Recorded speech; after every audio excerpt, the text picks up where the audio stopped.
ఉల్లి చేసే మేలు తల్లి కూడా చేయదంటారు. ప్రభుత్వాలను సైతం గడగడలాడించిన చరిత్ర ఉల్లిది. అలాంటి ఉల్లి మన ప్రాంతంలో సుమారుగా 70,000 హెక్టార్లలో సాగు చేయబడుతోంది. ఉల్లిని ఖరీఫ్, రబీ, వేసవి ఇలా 3 కాలాల్లోనూ సాగు చేస్తున్నా రబీ పంట మంచి నాణ్యతతో అధిక దిగుబడులను ఇస్తుంది. మరి రబీ ఉల్లి సాగుకు సమాయత్తమవుతున్న రైతులు మొదట శ్రద్ధ పెట్టాల్సింది నారుమళ్ల పెంపకం పైన. ఉల్లిలో నాణ్యమైన నారు కోసం ఎలాంటి మెలకువలు పాటించాలో చూద్దాం.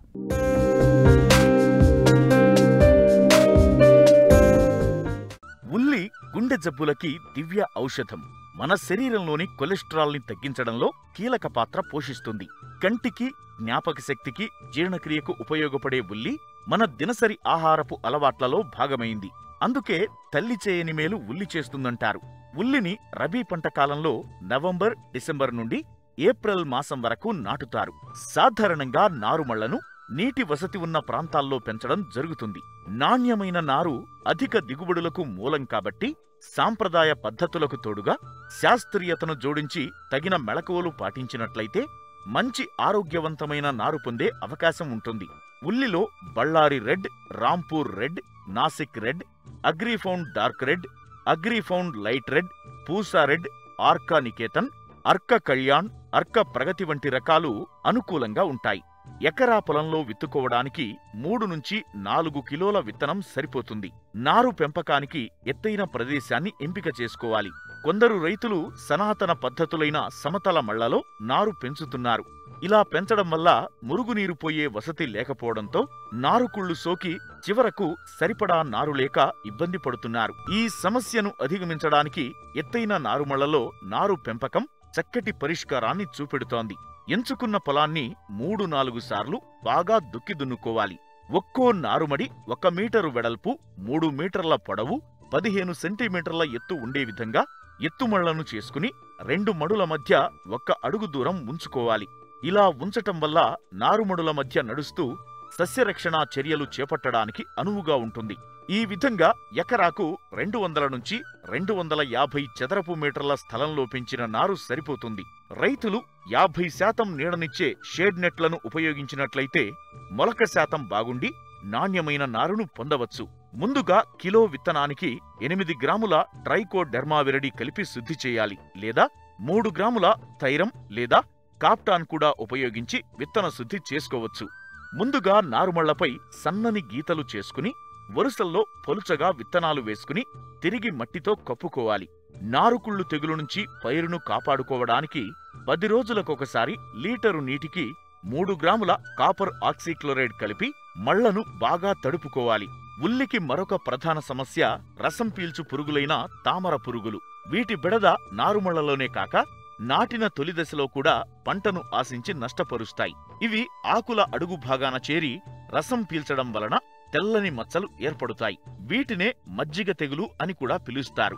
దీని నివారణకు లీటరు నీటికి 2 మిల్లీలీటర్ల డైమిథోయేట్ కలిపి పిచికారీ చేసుకోవాలి. ప్రధాన పొలాన్ని 3-4 సార్లు బాగా దున్ని చదును చేసుకోవాలి. 30 సెంటీమీటర్ల ఎడంతో బోదెలు చేసుకుని ఇరువైపులా నాటుకోవాలి. నాటే ముందు నారును 1% బోర్దో మిశ్రమంలో ముంచి నాటడం వల్ల భూమి నుంచి ఆశించే తెగుళ్ల నుంచి పంటను కాపాడవచ్చు. ఆఖరి దుక్కిలో ఎకరాకు 10 టన్నులు బాగా చివికిన పశువుల ఎరువుతో పాటు 24 కిలోల భాస్వరం ఎరువును వేసి కలియదున్నుకోవాలి. 60 నుంచి 80 కిలోల నత్రజని, 24 కిలోల పొటాష్నిచ్చే ఎరువులను 2 సమభాగాలుగా చేసుకుని నాటేటప్పుడు ఒకసారి, నాటిన 30 రోజులకు రెండవసారి వేసి నీటి తడి ఇచ్చినట్లయితే గడ్డలు బాగా ఊరుతాయి. అలాగే కలుపు నివారణలో భాగంగా నాటిన వెంటనే భూమిలో తగినంత తేమ ఉన్నప్పుడు ఎకరాకు 1.3 లీటర్ల నుంచి 1.6 లీటర్ల వరకు పెండిమిథాలిన్ లేదా 200 మిల్లీలీటర్ల ఆక్సీఫ్లోరోఫిన్ 200 లీటర్ల నీటికి కలిపి పిచికారీ చేసినట్లయితే కలుపును నివారించవచ్చు. విత్తిన 30-45 రోజుల దశలో ఒకసారి కలుపు తీయించి మొదళ్లకు మట్టిని ఎగదోసినట్లయితే గడ్డలు దృఢంగా ఊరి నాణ్యమైన దిగుబడులను పొందవచ్చు.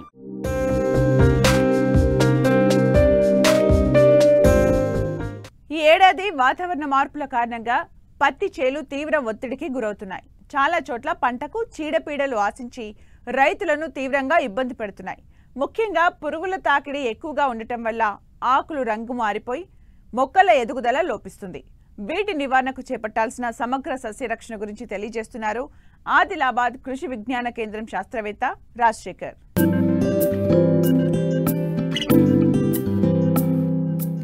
ఈ ఖరీఫ్లో వేసిన పత్తి పైర్లు వివిధ ప్రాంతాల్లో వివిధ దశల్లో ఉన్నాయి. ఈ ఏడాది ఋతుపవనాలు ఆలస్యంగా రావడం, ఆ తరువాత అధిక వర్షాలు కురవడం, మళ్లీ బెట్ట పరిస్థితులు నెలకొనడం, ఇలాంటి పరిస్థితులు పంటల ఎదుగుదలకు, చీడపీడల తాకిడికి దోహదపడ్డాయి. ఉమ్మడి ఆదిలాబాద్ జిల్లాలో ప్రస్తుతం చాలా చోట్ల సోయా, పత్తి పంటలకు పురుగుల తాకిడి ఎక్కువైంది. వీటిని గుర్తించిన వెంటనే సకాలంలో నివారణ చర్యలు చేపట్టినట్లయితే మంచి దిగుబడి తీసుకునే అవకాశం ఉందని రైతులకు సమగ్ర సస్యరక్షణ చర్యల గురించి తెలియజేస్తున్నారు ఆదిలాబాద్ కృషి విజ్ఞాన కేంద్రం శాస్త్రవేత్త రాజశేఖర్. ఆదిలాబాద్ జిల్లాలో కనుక చూసుకున్నట్లయితే పత్తి పంట సుమారుగా 60 నుంచి 70 రోజుల దశలో ఉంది. అనగా మరి పూత నుంచి కాయ దశలో ఉంది.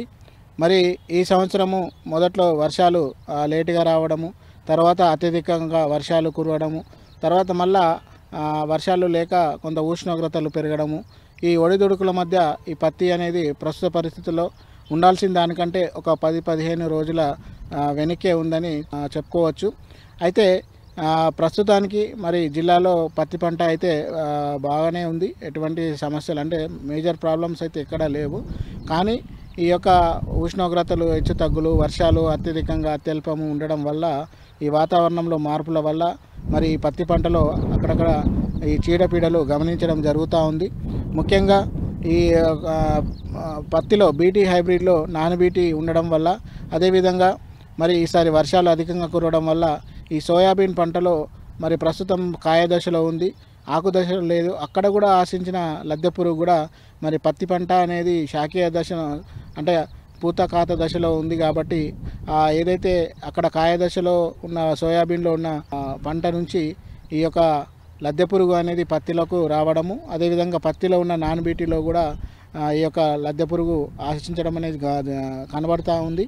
కాబట్టి ఈ లద్దె పురుగు నివారణకి ముఖ్యంగా సూచించిన మందులైనటువంటి థయోడికార్బ్ 1.5 గ్రాములు, లేదా ఎమామెక్టిన్ బెంజయేట్ 0.5 గ్రాములు, లేదా నొవలురాన్ 1 మిల్లీలీటరు లీటర్ నీటికి కలిపి పిచికారీ చేసుకోవచ్చు. అదేవిధంగా మరి ఈ మధ్య కాలంలో లద్దె పురుగుతో పాటు మరి ఉష్ణోగ్రతలు పెరుగుతున్నందున ముఖ్యంగా తామర పురుగు కూడా అక్కడక్కడ గమనించడం జరుగుతూ ఉంది. కాబట్టి మరి తామర పురుగు, లద్దె పురుగు రెండింటికి కలిపి నివారించడానికి పత్తిలో సూచించిన స్పైనోటరమ్ డెలిగేట్ అనే రూపంలో దొరుకుతుంది. అది 0.9 మిల్లీలీటర్లు అంటే 180 ml ఎకరానికి పిచికారీ చేసుకున్నట్లయితే ఇటు లద్దె పురుగు అదేవిధంగా తామర పురుగును నివారించుకోవచ్చు. ఇకపోతే మరి వర్షాలు గత 2-3 రోజుల నుంచి వర్షాలు కురవడం వల్ల కొంత పేనుబంక ఉన్న సమస్య తగ్గిపోవడం వల్ల, అంటే వర్షాల ద్వారా వాషౌట్ కావడం వల్ల పేనుబంక సమస్య అయితే లేదు. కానీ పచ్చదోమ కనబడుతూ ఉంది. కాబట్టి వాటి నివారణకి, అదేవిధంగా పచ్చదోమతో పాటు ఒకవేళ పేనుబంక కూడా ఉన్నట్లయితే ముఖ్యంగా ఎసిఫేట్ ప్లస్ ఇమిడాక్లోప్రిడ్ మార్కెట్లో ల్యాన్సర్ గోల్డ్ రూపంలో దొరుకుతూ ఉంది. 2 గ్రాములు లీటర్ నీటికి కలుపుకొని పిచికారీ చేసుకున్నట్లయితే పేనుబంక, పచ్చదోమను నివారించుకోవచ్చు. ఇకపోతే తెల్లదోమ కూడా అక్కడక్కడ కనబడుతూ ఉంది.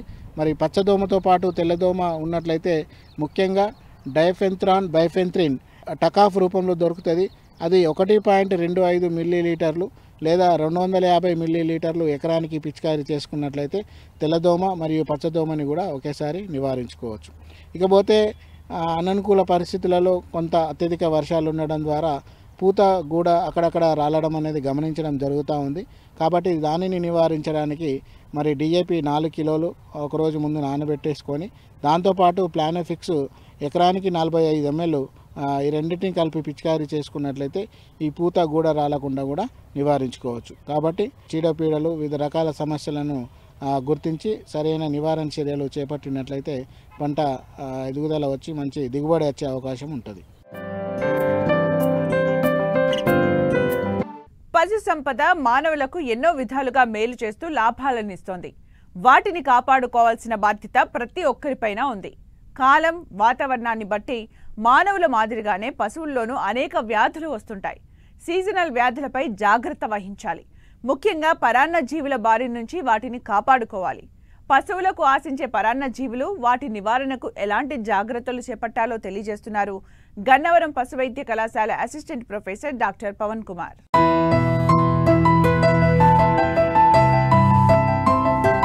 వ్యవసాయ అనుబంధ రంగంగా పాడి పరిశ్రమ వాణిజ్య స్థాయిలో విస్తరించింది. రైతులు పదుల సంఖ్య నుంచి వందల సంఖ్యలో పశువులను పెంచుతూ ఆర్థికంగా నెలదొక్కుంటున్నారు. చాలా వరకు ఈ పరిశ్రమ ద్వారా ఎంతోమంది రైతులు ఉపాధి పొందుతున్నారు. అయితే కొంతమంది రైతులకు పాడి పశువులకు ఆశించే వ్యాధుల పట్ల అవగాహన లేకపోవడంతో తీవ్రంగా నష్టాలను చవిచూస్తున్నారు.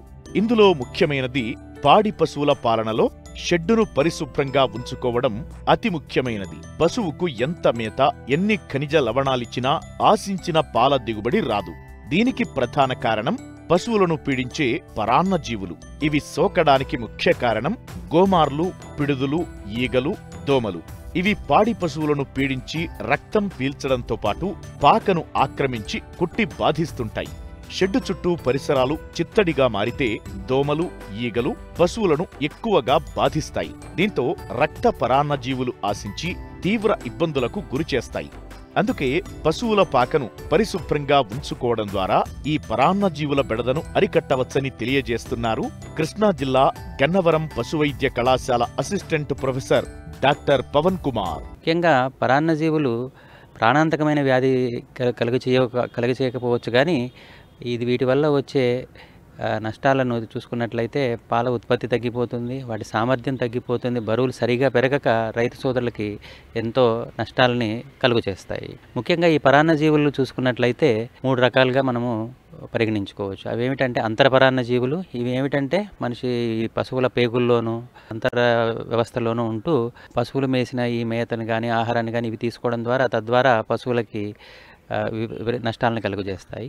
అలాగే బాహ్య పరాన్నజీవులు మన గోమార్లు లేదా పిడుదులు అంటారు కొన్ని ప్రదేశాల్లో. అలాగే ఈగలు, గజ్జి పురుగు కలుగచేసే మైట్స్ అంటాం అన్నమాట, మెయిన్ ఇన్ఫెక్షన్. వీటి వల్ల పశువులకి అనేకమైన రకమైన చర్మరోగాలు కలుగచేయడమే కాకుండా ఇవి రక్తం పీల్చడం వల్ల రక్తహీనత కలుగుతుంది, తద్వారా ఉత్పత్తి సామర్థ్యం తగ్గిపోతుంది. అంతేకాకుండా చాలా రకాలైన పిడుదల ద్వారా లేకపోతే గోమార్ల ద్వారా అనేక రకమైన ప్రోటోజోవన్ వ్యాధులు సంక్రమింపజేస్తాయి. నెక్స్ట్ 3వ రకం తీసుకున్నట్లయితే రక్తపరాన్నజీవులు. ఇవి ఏమిటంటే రక్త కణాల్లో కానీ రక్తం బయట కానీ ఉంటూ ప్రాణాంతకమైన వ్యాధిగా సంక్రమించవచ్చు. వీటి వల్ల ఈవెన్ మన పశువులు చనిపోవడం కూడా జరుగుతుందన్నమాట. ఇప్పుడు మొదట మన అంతర్పరాన్న జీవులను చూసుకున్నట్లయితే ఇవి 3 రకాలుగా మనం వర్గీకరించుకోవచ్చు. అవి ఏమిటంటే నులి పురుగులు లేదా ఏలిక పాములు. ఇవి రౌండ్గా గుండ్రంగా ఉంటూ దూడల్లో ముఖ్యంగా మరలను సైతం కలుగజేస్తాయి.